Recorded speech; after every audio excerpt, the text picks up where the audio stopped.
Back when I was a kid, my mom and I had a deal.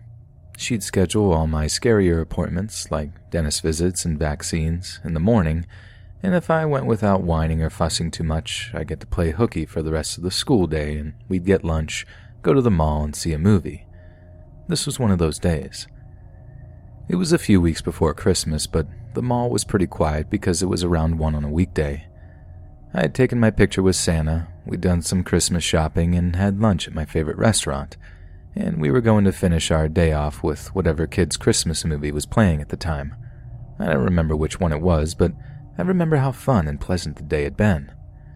The theater itself was almost empty, just my mom and I and a few parents with kids too young to be in school.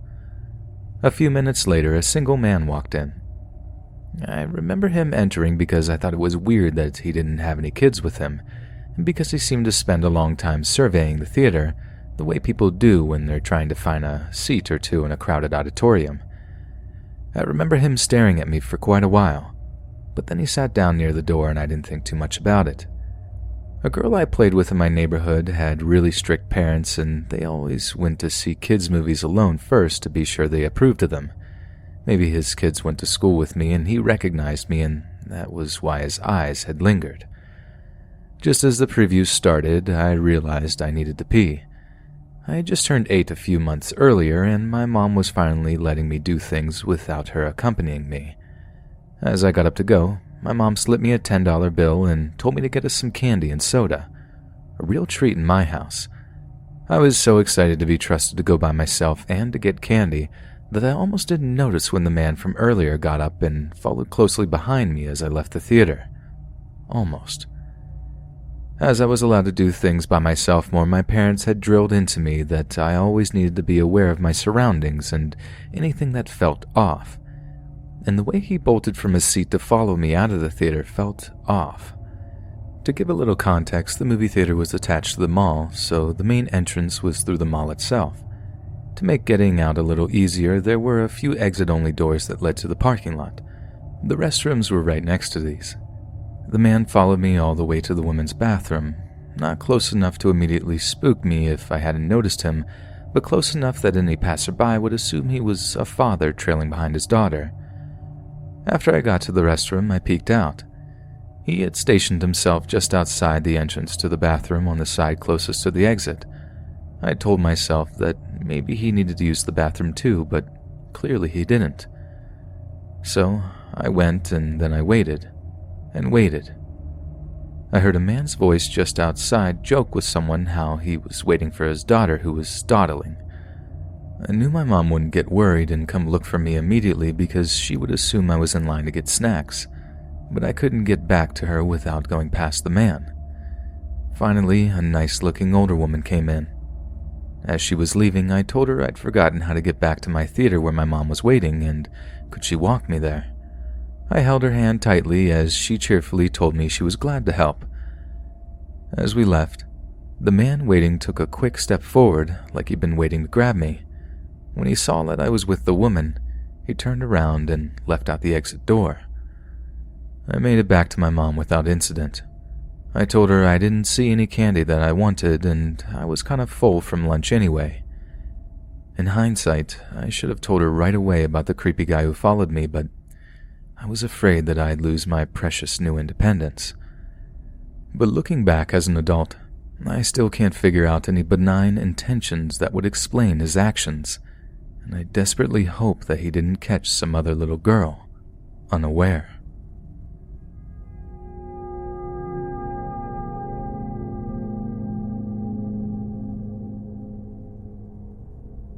I am a 16-year-old male and I don't really partake in any sports.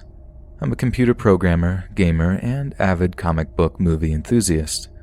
That being said, to compensate for my lack of physical activity, I work out at least 4 times a week to maintain a good physique. I have a membership at my local 24-hour gym. I started going 2 years ago. It's a pretty big establishment. They have multiple floors, but I usually spend my time in the main floor, which has a spacious room with all the workout equipment you could want. I usually do a full-body workout when I go, so I tend to use all the equipment. That being said, about last week this started. After I finish my cardio, I go down to the padded area where people typically do their ab workouts, and I get started going through my routine.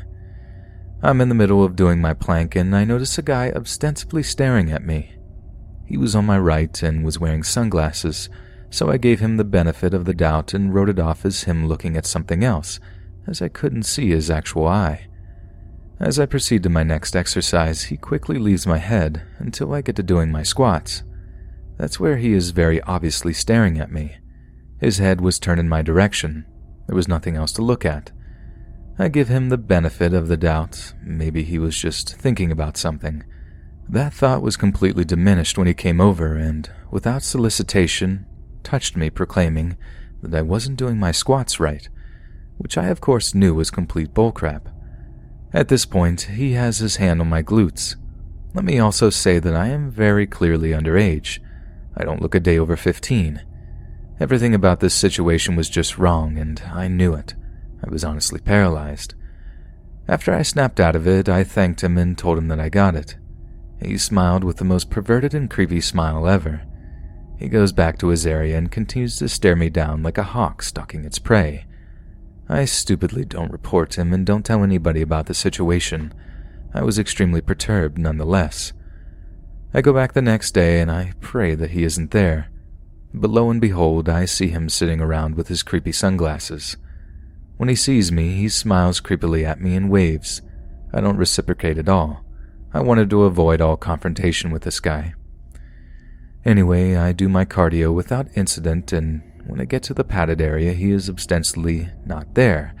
But in the middle of my workout, the guy plops down next to me and asks, "Hey buddy, how often do you come to the gym?" I was honestly startled, and responded with a slurred, "When I can." I put back in my earbuds and hoped that he would give him the signal that I had no interest in conversing. I start doing my push-ups, and out of the corner of my eye, the creep is just laying there, analyzing me. He then decided to give me an anatomy of the bicep. He started touching my arm. He was almost caressing it. I just awkwardly said, "Okay." I was trying to be as cordial as possible since I didn't want to retaliate and potentially mischaracterize him. I go to this gym often and didn't want to develop a reputation. He then started putting his hand toward my genitalia, and that's when I sprung up and just left. The people around me look disconcerted, and one woman went up to me and asked if I knew this man, to which I replied no. I still don't report the guy, as I feared that I misconstrued what he was doing and he was just trying to help. The next couple of times I went, I didn't see him at all. But yesterday is when things escalated to the point where I knew this guy had malicious intentions. I am back at the ab workout area, and the guy doesn't confront me at all, but has his phone pointed at me in a suspicious way. It looked as if though he was taking pictures of me, or recording. I was freaked out, but I couldn't say anything because for all I knew he was reading an article or something. I was unsettled, but continued my workout. This isn't even the worst part. After my workout, I go to wash my hands in the locker room. People in there have a tendency to walk around naked, which I find to be really repulsive, but there's no rule against it. So this sick creep is in the locker room, and I curse myself under my breath. While I'm washing my hands, this guy comes up literally right behind me and says, "After working out, you should shower. Come with me, I'll help." I tell him that I'm immediately reporting him to the gym and the police. Everybody else in there hears this, and I don't know what happened to him in there, as I hauled it out of there as quick as possible. I do act according to my threat and report him to the gym, but I didn't have a name and there are no cameras in the locker room, so the only evidence I have is him touching me in the gym. I tell my father, and he is infuriated. My father goes to the same gym, and when I described the guy to him, my father said that he recognized who I was talking about. He said that the guy is always talking to younger people in the gym, and it has always creeped him out. No, that's all for now. We're gonna file a police report pretty soon, and I'll post as soon as there are any further details.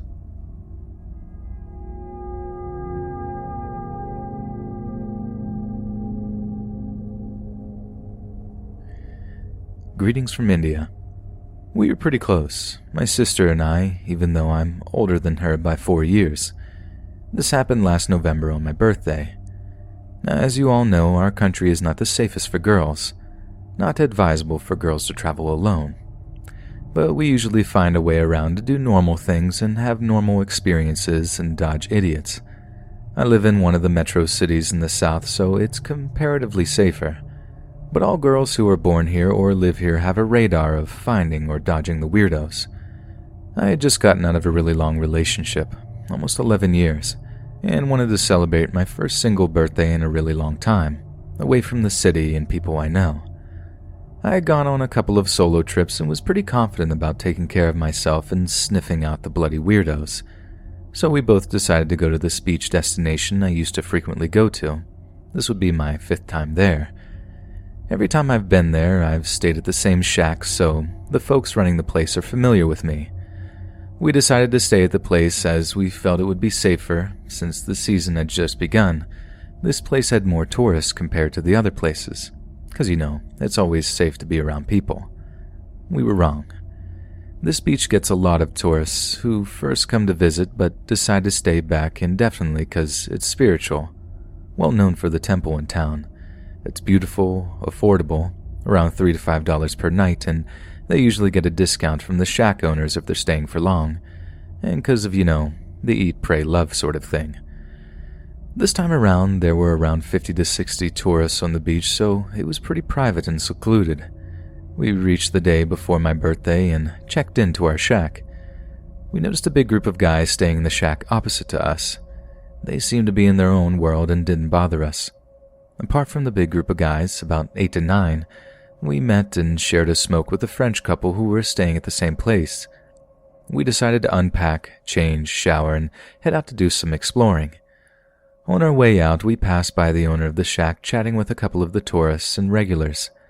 I saw a couple of familiar faces, shack owner's wife, and some tourists who I've seen on my previous visits, and I'm guessing he stays there now. We walk around, read, play with the beach doggies, and have dinner at a neighboring place and are back to our shack by about 10-something in the night. We chill outside our shack, listen to music, talk, and by 12-something, it's my birthday now, we decided to call it a night. I made sure we leave the light outside and the door on, that way we can see through the blurred glass if someone's outside. We had played in the beach earlier, so we had put our shorts out to dry. Shack is pretty small. Our bed was facing the door and a double window right next to the door, so this shack is basically a hut made of bricks with a tiled roof. There's a small gap where the roof meets the walls, so we can hear everything happening outside and vice versa. My sister's out cold once we hit the bed, and I was up for a bit replying to my birthday texts and passed out by 1:20 a.m. I remember this distinctly as that was the last text I sent to my friend. At some point, I wake up with someone knocking on the door. At first, I thought it was just a dream and decided to go back to sleep, and as I was about to shut my eyes, I see someone outside the blurry window. Now I'm wide awake and on high alert. It could just be one of those other folks staying there, just walking around, but why would they be knocking on the door at 2 in the morning? I give it a minute or two to see if I was just imagining the knock. Maybe I heard loud footsteps or someone passing by. The weirdo knocks again. Not mistaking this for loud footsteps or anything else, I'm torn between waking my sister up or not. She panics easily, so I nudge her to wake her up and whisper that there's someone at the door. She thinks I'm dreaming, so she's asking me to go back to sleep. That's when we see the figure outside the window, but this time this fool is trying to open the sliding windows from the outside. I usually travel with a pepper spray and a Swiss knife, so I get up to get both. I was mad. I planned to stab this guy in his hand if he opened the window. He takes a turn between trying to push the door open and trying to get the window open. Since the outside light was on, we could see that the person is shirtless and fair-skinned and wearing blue pants or shorts. My sister's anxiety increases every time he's at the window, trying to get it open. So on his 5th attempt, she says, "Who's out there?" He stops then and starts walking around our shack in circles. Earlier, we had noticed a couple of old chairs and tables stashed between our shack and the next one. We could hear him fiddle with the chairs and tables, maybe to find access, I don't know. At least, he's given up trying to break in. No way we can go back to sleep now, so we put the lights on so he knows we're awake and on guard. Now we were both furious and ready to kick this guy in the face. He stopped circling the shack after a good half an hour. We packed the next morning and decided to move to the next place. We stepped out of the shack and noticed the clothes we had hung out to dry are missing. I talked to the owner's wife and tell her about last night's incident. She seemed apologetic and said she heard the big group of guys making noise and playing loud music till late in the night. We heard them too, but we know the music and party stopped way before someone tried to break in because we would have heard it otherwise. I tell her this and she seemed a little off and confused about the timings. We were waiting at the cafe for the owner's wife to return. She wanted to make sure that there were no damages, the usual protocol. We see the same tourist who was chatting with the owner the previous day, the same guy I've seen before during my last few visits. He's never talked to me before or the previous day. As he's passing by, we see he's wearing jean shorts. He stops to say hi and asks how our stay is and if we're having fun. He can clearly see us with our backpacks and that we're angry. We had passed this guy many times the day before, but he decides to say hi and talk to us now and ask if we're having fun. At this point, the owner's wife is back after inspecting the shack for damages and she tells the guy we're leaving because of the noise in the night. He has the balls to tell us, "Are you sure? Maybe another night here will change your mind." He proceeds to ask us if we know where we were staying. I tell him even if I did know, I won't tell because I don't want that noise to follow us to the new place. He smirks and says, "Let's hope." I'm not entirely sure if this guy was the person who was trying to break in, but the whole weird conversation and sudden interest in us made it convincing. Maybe we were just assuming it's him. Maybe he saw we were angry and wanted to have a conversation. Luckily, we moved to a better shack and made friends with the owners. Had a fun birthday after that. But to the creep who tried to break into our room on my birthday, next time, we'll be prepared for a fight.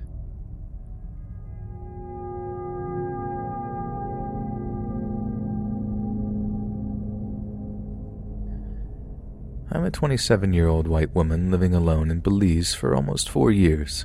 Small, 5'1", 115 pounds. I don't like to think of myself as easily scared. I work with gang-involved youth at the country's juvenile detention facility and at an outpatient mental health clinic.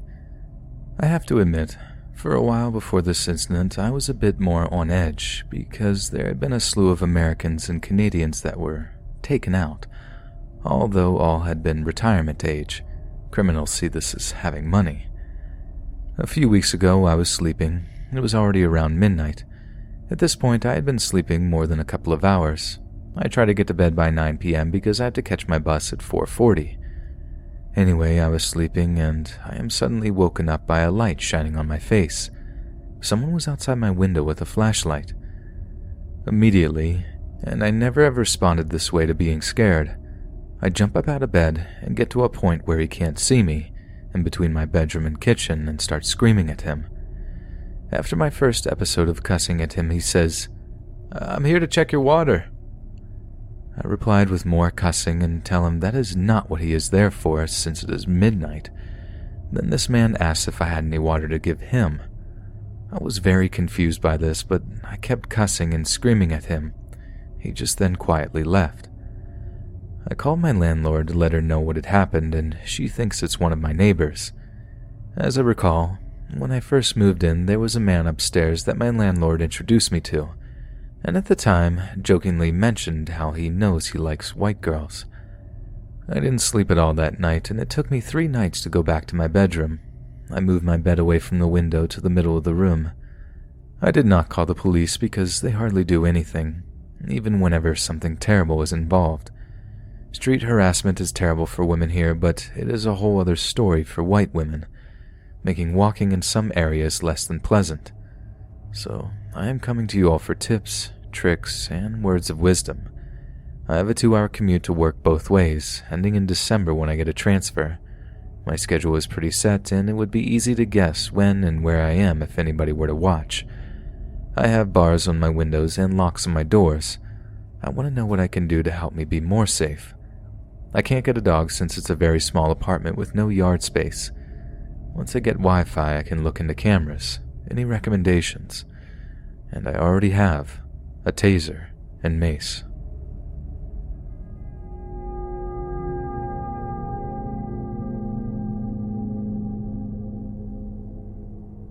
Let's start this off with some background on me back then.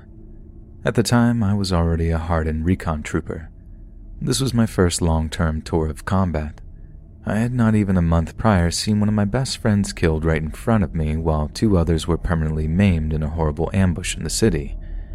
It was a nightmare watching my friend die from massive bleeding, us not being able to do much except give him morphine and keep him from the pain. That was terrible, and I will never forget that. But not even that spooked me to the core as much as this did.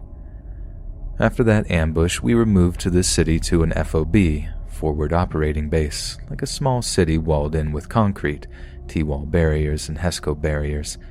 Think big 4x4 boxes filled with earth and stacked 16 feet tall to create a huge wall, about 1 meter by 1 meter stacked 4 meters high. This particular fob was interesting in that some of its barriers to prevent easy entry in were simply huge mounds of dirt with guard towers planted on top of them to ensure people and vehicles didn't just run in at random. Being a recon force, we were tasked with constantly going outside the wire to do patrols and be the land and airspace quick readiness force if something happened and someone needed fast and skilled firepower or extraction. For this duty, we were assigned helicopters and light armored Humvees, and we lived next to the improvised airfield on the outskirts of the FOB. Our housing consisted of tents covered in an insulating foam to provide a more permanent structure, with air conditioning units to keep us cool as we slept and worked, maintaining our gear or whatever else. We lived 4 guys to a tent, as each of us had a ton of gear we had to keep mission ready for a variety of missions. There were 20 of us in total, separated into 2 squads or teams, and we shared this little tent village inside the wall together. In this instance, we had just gotten back from a late-night air assault mission.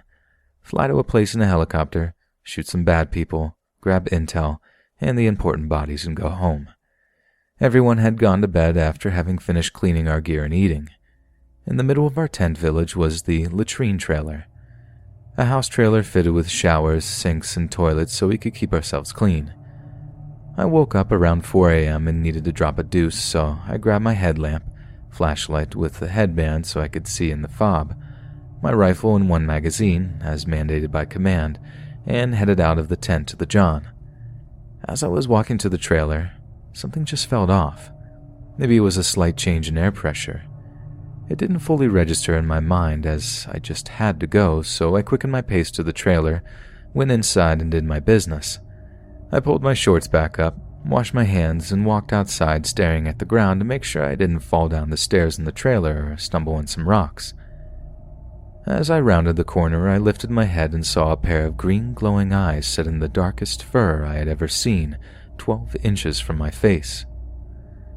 I'm not a tall dude, around 5'7", and maybe it was just the adrenaline kicking in, but I swear this thing was looking me eye to eye. I figured I must be seeing things because I'm so tired, so I turned my head, and when I looked back, there was nothing there but a wisp of dust in the air.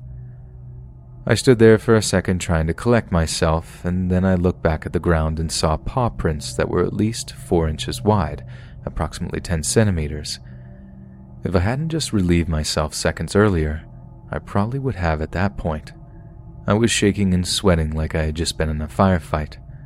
I locked and loaded my rifle and peeked around the corner to make sure it wasn't still there.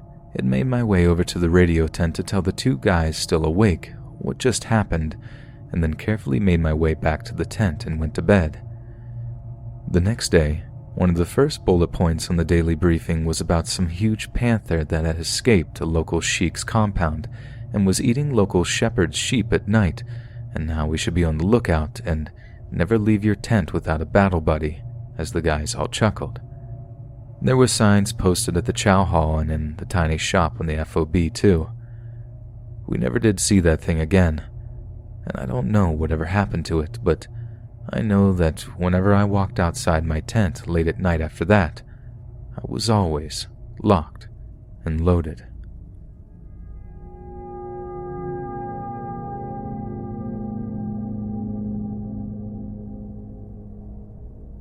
When I was about 7 or 8, I was living with my family in their small apartment in a large city. The complex was pretty dense, lots of neighbors, lots of strangers.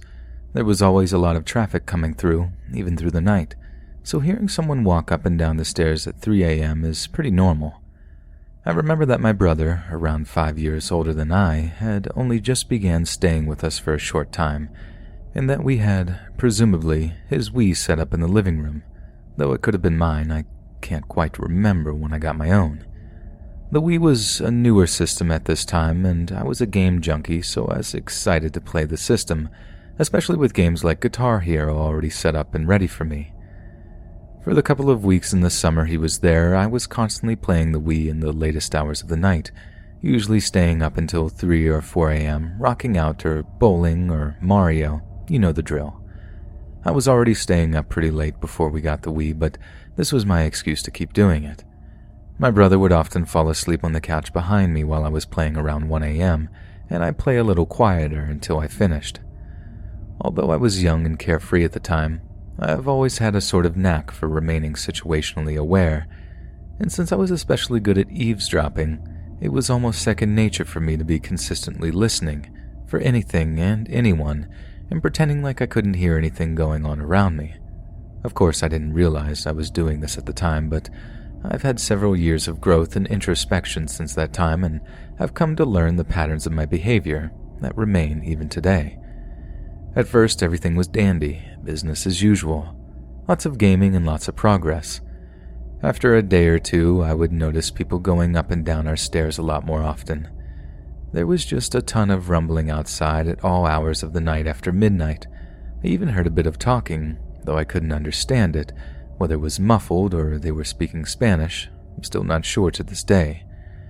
A week or so after my brother was home, I have a distinct memory of hearing a sound and seeing an immediate flash of light outside. But when I turned my head to look at the window, covered by long vertical blinds except for one that had come off at the end, so the only view was a small sliver of our porch or balcony, all I saw was darkness. I turned back to my game and pretended to continue playing, hoping that nobody was outside, but also hoping that if anyone were there, they didn't notice me turn my head. I heard several distinctly mechanical noises throughout the rest of the night, and that I'm fairly certain were the sounds of the shutter of a camera, but no more flashes. After about 3 a.m., I decided I was probably hearing things from our neighbor's house and ignored it, packed it up, and went to sleep. This continued for about another week. The sounds of the camera and people walking back and forth throughout the night, that is. I didn't think it was really anything to worry about. I basically assumed at this point that it was all next door and that it didn't matter much. I never mentioned to my brother while he was there, nor my parents. I just continued my nightly ritual of playing the crap out of whatever game I could. After a week of hearing those noises outside, I had become curious about what was going on. I played that night until my brother went to sleep and carefully positioned myself in a way that I could hear quite well outside, but that it looked like I was entranced by my game, in case anybody was watching me. I wasn't really sure that was even the case, but I knew it was at least a possibility and wanted to appear oblivious if so. I had heard the characteristic rumbling of people going up and down the stairs, and I remember it quieting a bit around 1:30 a.m. However, I didn't hear the mechanical sounds and I didn't see any flashes, so I decided I was going to go outside to check it out. To paint the picture, our apartment complex was set up so that there were 8 units to each building, 4 in the front, 4 in the back. There are 2 units on the ground floor and 2 units on the second floor on either side of each building. Our apartment was on the top floor at the far end of one of these units, so you had to walk up the stairs and through an uncovered walkway to our balcony. There's a small porch right by the front door for seating that we had somewhat filled with various things. I remember specifically that there was a large printer or fax machine of some sort right on the ground in front of the window, basically centered below where the last blind gave way to the inside of the home, and a chair beside the printer, facing towards the open area between the porch and the walkway. So I quietly and slowly moved below the window, view from the window blocked by the couch that was up against the wall, and crawled to the front door. Slowly as ever, heart pounding from both anxiety and excitement, I unlocked the front door and tiptoed onto the balcony. There was nobody on our porch, and I didn't hear anybody walking outside next door. I peeked through the railing beside the walkway, and my breath caught as I noticed several, maybe 5 dark figures standing in front of the entire unit, near a tree in between all of the units around.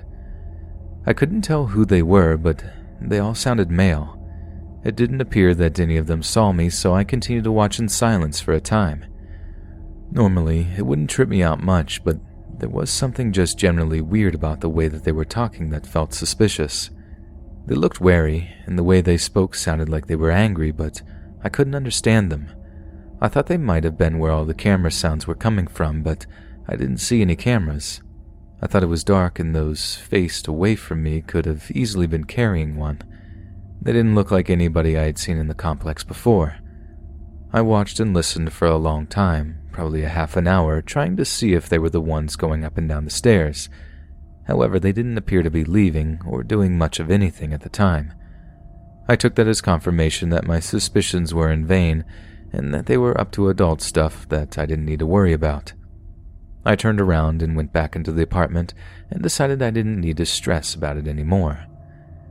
The next night, I think my parents were upset that I had been playing video games all night for the last few nights because at about midnight I feigned sleep on the couch adjacent to the one my brother had been sleeping on. A while later, I heard my parents check the living room and stalk back to their bedroom. I quietly stood up and turned the Wii on.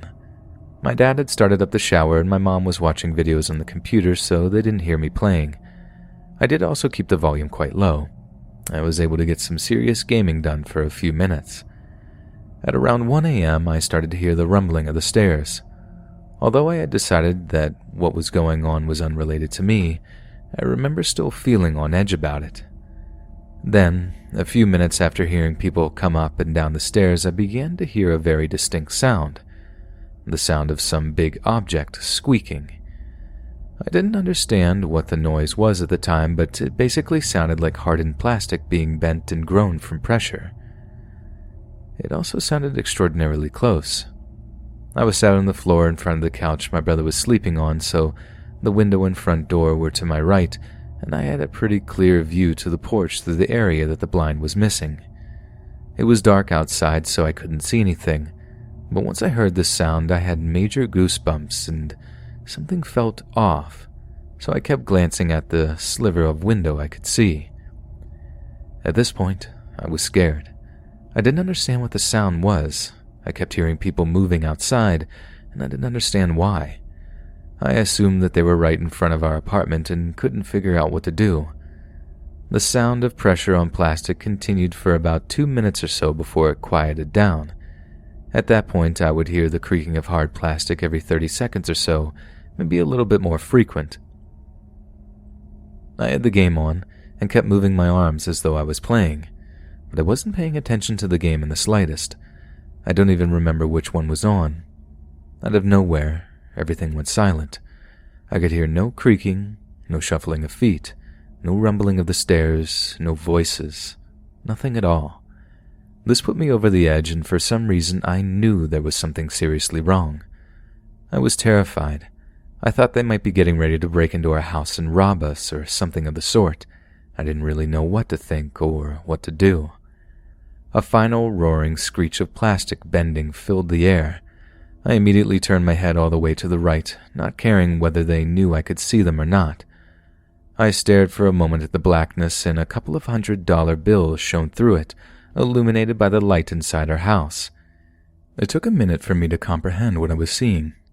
At first, all I saw was the money slowly being moved back and forth in front of the window. I was in shock at having my suspicions that there was something outside confirmed, and it took a minute before I saw gloves holding the money and arms extended into the darkness beyond. After a moment of utter confusion, I finally realized what was going on. There was somebody kneeling on top of our printer, shoving money at the window, trying to entice me to come outside. At this point, my fight-or-flight response kicked in, and being a scrawny 7 or 8-year-old girl left no option but the latter. I screamed as loud as I possibly could and bolted out of the living room towards my parents' room. I remember the sound of the shower shutting off, my mom screaming "what happened" or something of the sort, and my dad eventually following through with the same. Only about 30 seconds had passed and I was filled with tears. All I could do was cry, eventually mumble something about there being someone outside. My dad, my amazingly protective dad, immediately grabbed his gun and went outside. It's about 1:30 a.m. at this point, and my mom held me while I cried in the living room, and we waited patiently for my dad to find out who was out there. My dad came back a few minutes later and stated that he didn't see anybody out there anymore, but that he was going to stay outside with his gun and wait there for a while. I was tired from the anxiety and finally having this all come to a head, but I could not find sleep. The only thing I could do was listen to my heart beating and wait. My dad sat on the chair of our porch all night, quietly waiting with his gun for anyone to show. My mom consoled me the entire time and told me that if this ever happens again, to walk calmly to their rooms so that my screaming doesn't scare them away. I didn't tell her about the fact that I had been hearing these people outside for the last few weeks, and I never mentioned that I thought that they had a camera or that they may have taken photos of me. I don't know why. I was just so shaken up. And by the time I even thought about the noises I'd heard, it had been long enough that I didn't want to talk about it. They didn't contact the police, and my dad stayed out there until the sun finally surfaced at around 6 a.m. My dad never saw a soul, in a complex that was nearly always busy. Only then could I finally find sleep, and needless to say, the blinds were covered from that point on. I stopped staying up at night, especially alone, and we moved away from that complex shortly thereafter. I actually developed a fear of open, unobstructed windows and especially refused to be near a window at night. It still affects me to this day, though not nearly as bad, unbeknownst to anyone I associate with, even my fiancée. I didn't really understand why my parents didn't call the cops, but later on I found out that my parents used drugs, and I assumed from then on that it was just to make sure that there weren't any issues with CPS or getting caught. However, I had to talk with my parents about it several years later, and they assumed that I had a bad dream after they saw I was asleep in the living room and that there was never anybody there. It hurt when they told me about that, and due to their apprehension to believe me, I've never told another person. All I have is my own memory, and only I know what truly happened in those weeks. Recently, I've had a bit of a rough time, with old childhood memories that I suppress being brought to the forefront of my mind. And though I don't have the time or energy to tell them all, I may perhaps come to terms with them eventually, and I'll continue to tell my story on my own time. For all I know, if my dad wasn't there that night, I'd be kidnapped, and God knows what else.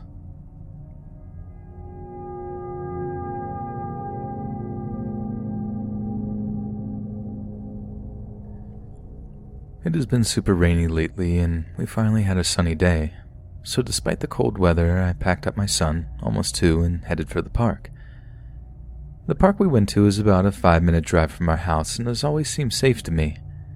I did hear from a friend that they knew someone whose car was broken into while their kids were playing, but other than that, I'd never heard of anything bad.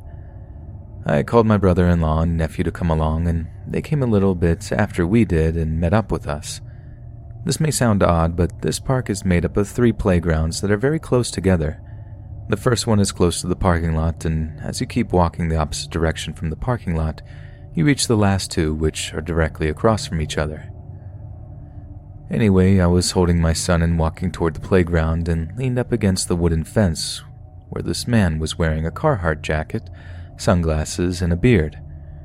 From here on out, we will call him Mr. Carhartt. He turned to face me, and I nodded my head as a greeting, and he just stared. I thought it was awkward, but brushed it off. We arrived at the first playground, and my son wanted to go through this wooden train. It is basically a long arch that is designed like a train. We were walking in and out of the train, and I happened to glance up, and standing in the corner of the playground, I see Mr. Carhart. Maybe he had a kid on the playground and he was just keeping tabs. There were a few other kids on the playground. I look at him for a few seconds and he just stands still and looking in our direction. It is hard to see if he is actually staring at us or not because of his sunglasses. I start to get weirded out, so my son and I move to the next playground. The next area has swings for toddlers and babies, so I put my son on one and started to push him. We were the only two on this playground. Had we been secluded, this probably would have been a bad idea, but we were very close to other people on the other playgrounds, so I didn't think anything of it. I keep looking around for the next 5 minutes and didn't see him, so I started to relax. I turned around to face the trees because I was showing my son squirrels and birds, and when I turned back around, there was Mr. Carhart again. He was sitting on a bench where parents usually sit between the two playgrounds about 30 or so feet away. He was turned and looking in our direction once again. This weirded me out big time because we were the only ones on that playground. I met his gaze, well, with his sunglasses, and held it. I called my brother-in-law about what was happening and to tell him to hurry up. I never took my eyes off of Mr. Carhart, but he slowly stood up and walked toward the parking lot like he was leaving. I couldn't see from the playground if he left or not, but assumed that he did since he was headed out. We finally headed over to the last playground, which is a huge connected wooded playground apparatus with lots of places to climb, hide, and slide down. This is usually for the bigger kids, so parents on this playground typically sit and watch their kids play. Since my son is still so young and this area has a lot of places for him to fall down from, I tagged along behind him. We were climbing up these little stairs when my son suddenly decided to turn around and change direction. When I turned around, I was face to face with Mr. Carhart. I grabbed my son and pushed him behind me. Mr. Carhart stared at me with this smirk on his face. I had loudly and angrily said, "Can I help you?" I said it loud enough that some other parents turned and looked towards us. He slowly backed up, climbed down, and backed off the playground and walked toward the parking lot once again. Just about that time, my brother-in-law and nephew showed up. I figured the guy got spooked and left because for the next half hour we saw no sign of him. It started to get dark and really cold, so we decided it was time to go. My nephew had to use the restroom and my toddler was throwing a teetotal fit. So, my brother-in-law took my nephew and took my son onto the car where they would meet us in a few. I looked around and didn't see anything sketchy, so I went ahead to buckle my son in his car seat. As I'm buckling him in, I see lights flashing from my left side. Looking toward the back of my car, I look up and, lo and behold, there is a black sedan with Mr. Carhart on the back side of the next row of cars. I started to freak out, particularly when I noticed there was no child in his car, just him. He didn't have a kid there at all. I looked around and in the distance I could see my brother-in-law and nephew, so I just started yelling for them as loudly as I could and started pointing at the guy's car. My brother-in-law takes off sprinting and, upon seeing this, Mr. Carhart gets spooked and drives off. We wait about 5 minutes and then take a long way home, and the whole way there I am checking my rear view. It was hard to see because it was pretty dark, but when we got under streetlights, I never saw a black sedan behind me. I don't know who that guy was or what his intentions were for me and my son.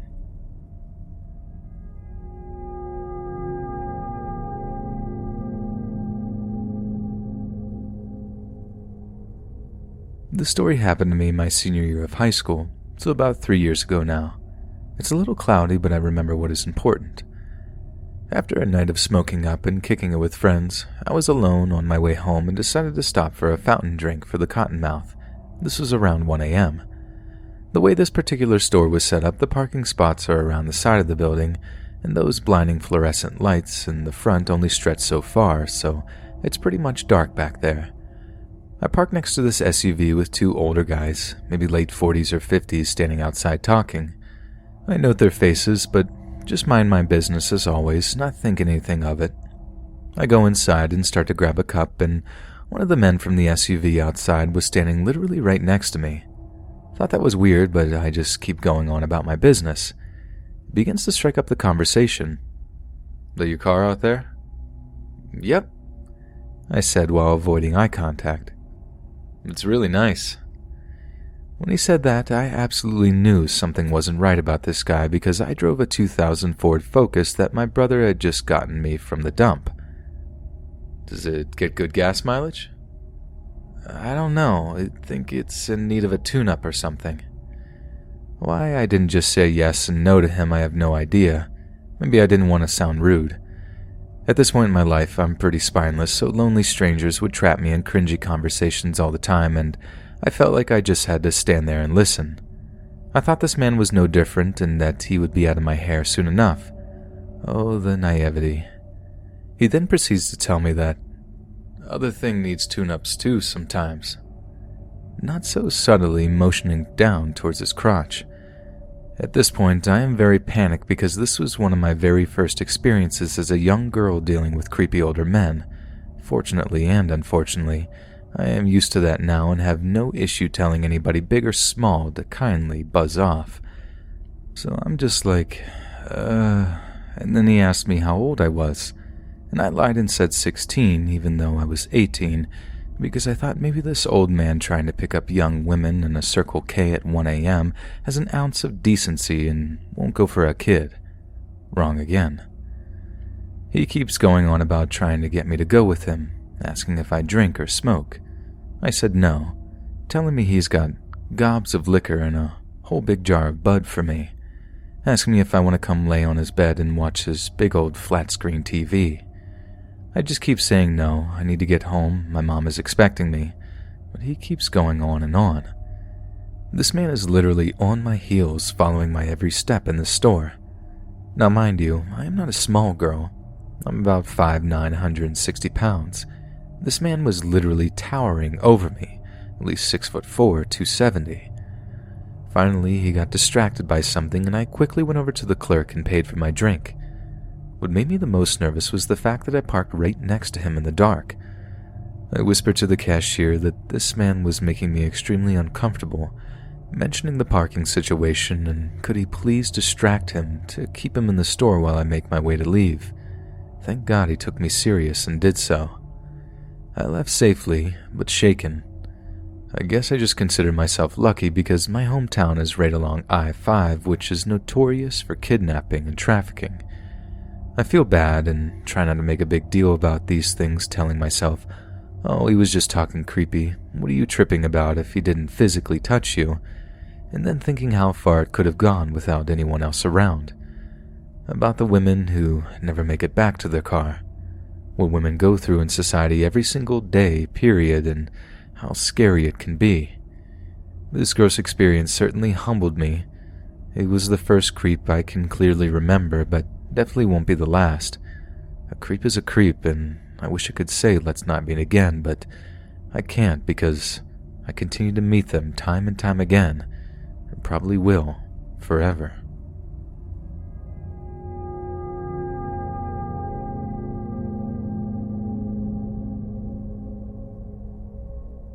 I was reading some posts on here yesterday which reminded me of something that happened to me when I was 15. I was going to Camden Market by myself, and I traveled alone a fair bit in London, so it wasn't a one-off occurrence. I knew where I was going and felt safe as usual. It was February, I think, and it had been raining the day before because I remember I was wearing a raincoat in case it rained again. A few stops after the tube left my station, my Let's Not Meet got on. It was obvious from the start he wasn't right. Everyone was wearing coats or jackets of some sort, but he got onto the train wearing a vest, shorts, and flip-flops. So straight away I'm thinking, what a weirdo. He gets on the train, starts looking around for a place to sit. I make an effort not to make eye contact because he looks like the sort of person who would come and sit with you if you didn't meet eyes with him. He sat down a fair way away at first, so I was relieved. But out of the corner of my eye, could still see him looking around constantly. A few stops later, he moved to a seat closer to me. I'm thinking, oh God, but try to reassure myself it was nothing and I was just being paranoid because my mom was always very wary of creeps and drilled it into us to be suspicious of everyone. Next stop, as people were getting on and off, he moved closer again. I could feel him watching me this time, which creeped me out, and he started tapping his flip-flopped foot on the floor, which was quite unnerving.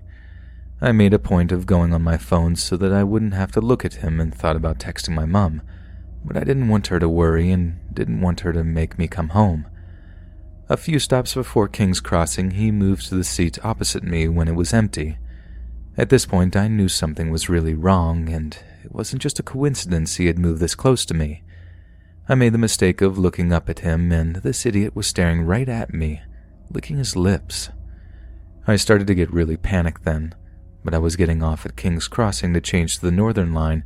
It was only a stop or two away, so I was thinking to myself, just hang on, you're getting off in a minute.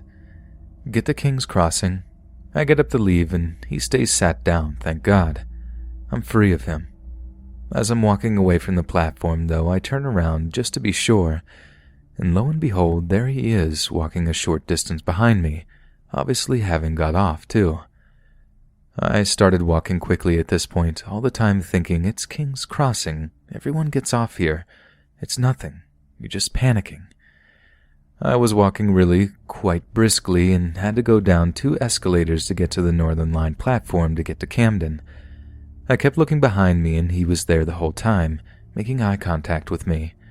Instead of waiting and standing going down the escalator, I kind of ran down the right side, hoping to be shot of him, but when I turned around to check, he too was coming down the same side of the escalator rather quickly, all the time still maintaining eye contact with me.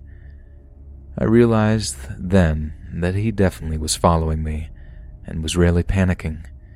If you've ever got the Northern Line from King's Cross towards High Barnet to go to Camden Town, you'll know what I mean when I say there's a lot of little entryways to the platform within the wall, like a lot of tube stations.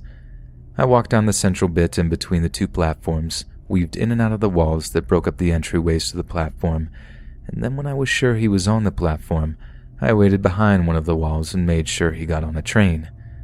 The whole time I was watching him to make sure he got on the next train that came. He was quickly looking around for me and still licking his lips. I guess he assumed I was on that train because he hadn't seen me leave the platform and got on to keep looking for me. I was so shaken up I just went straight back home. I realized on my way home that one of my earrings had fallen out, probably because I was moving my head around so much. I remember being really annoyed because I'd only bought them a week or so before. Now to the weirdo who followed and chased me at King's Crossing. You scared the life out of 15-year-old me and made me lose one of my new earrings.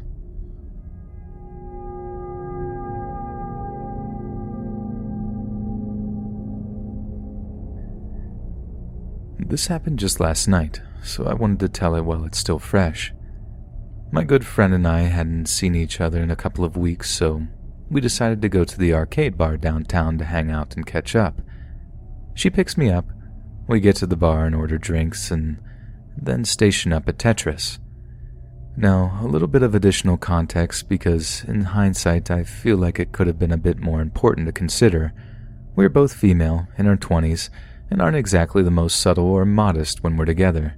We aren't rowdy or chaotic, but we joke around a lot, laugh loudly, and are usually dressed to impress. We were having a good time, dancing along to the music as we played games, and really just sort of stood out a bit from the more casual atmosphere of most other patrons. We had arrived at around 9:30 to 10 p.m. and ended up staying until about 12:40 a.m. The arcade bar closes at 1 a.m., so we finished our drinks, played one last game, and then decided to drive to another bar for the remaining 2 hours before everything closed at 3. Driving under the influence, very dumb, I know. We had only a couple of light drinks, though, and weren't planning getting crazy. We live in a good-sized college town, but due to the weather being a little rainy and cold, there weren't a ton of people out and about on the streets as we walked back to our car, which was on the opposite end of the block, but still the same stretch of road as the bar. Once we get in, we sit in the car for a couple of minutes talking about various things. She was trying to pull up music on her phone, but the app was having connectivity issues, so it was taking much longer than it should have. In that time, a large white van pulls up and parks directly beside us. I remember pointing it out when it parked next to us because it was huge. She drives a 2018 Jeep Wrangler, and this van's windows were on par with or taller than our windows. It was pretty much the stereotypical creeper van, but I remember thinking it looked really nice, new and shiny. At that point, though, nothing was out of the ordinary, and we continued on talking and fiddling with the radio for another 5 or so minutes. Eventually, we give up on the music and start backing out of the parking space to head to the other bar. Coincidentally, the van starts up as well and backs out of their parking space just as we drive off.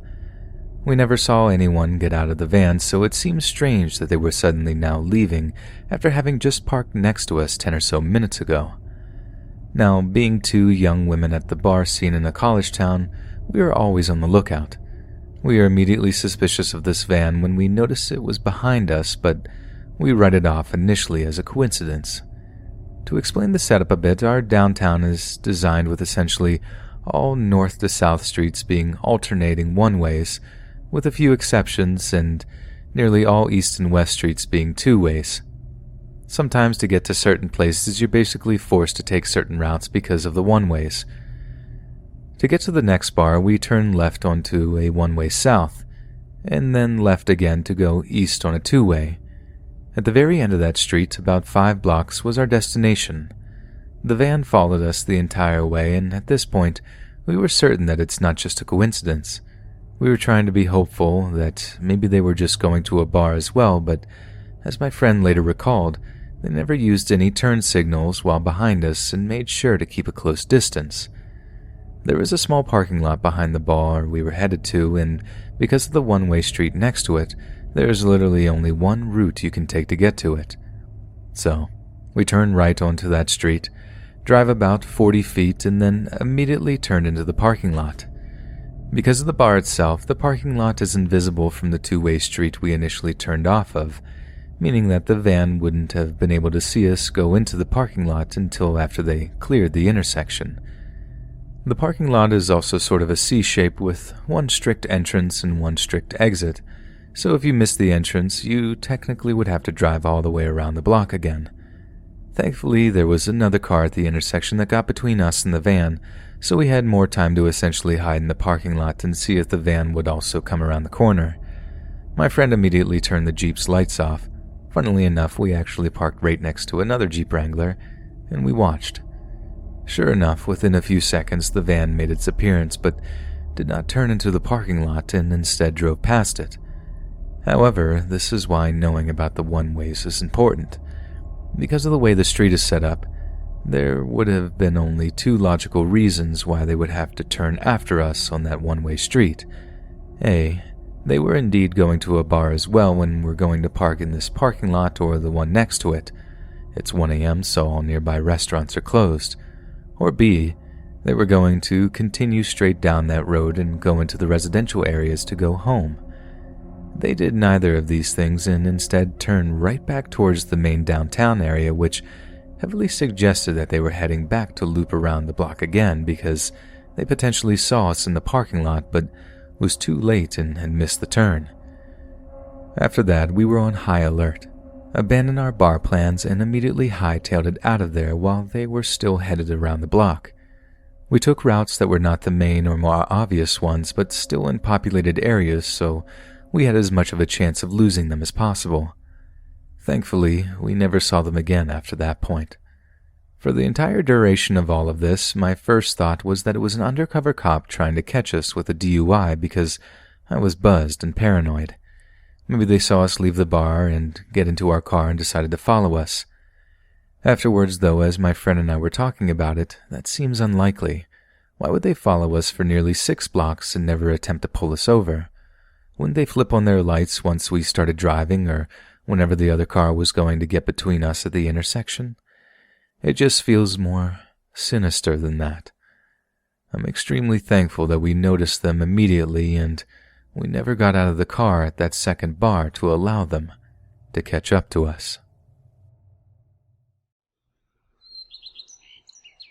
Hey friends, thanks for listening. Be sure to subscribe and click that notification bell to be alerted of all future narrations. If you got a story, be sure to submit them to my subreddit, r Let's Read Official, and give and receive feedback from the community, and maybe even hear your story featured on the next video. And join my Discord to interact with me and other listeners directly. And if you want to support me even more, grab early access to all future narrations for just $1 a month on Patreon, and maybe even pick up some Let's Read merch on Spreadshirt. All links in the bio. Thanks so much, friends, and I'll see you again soon.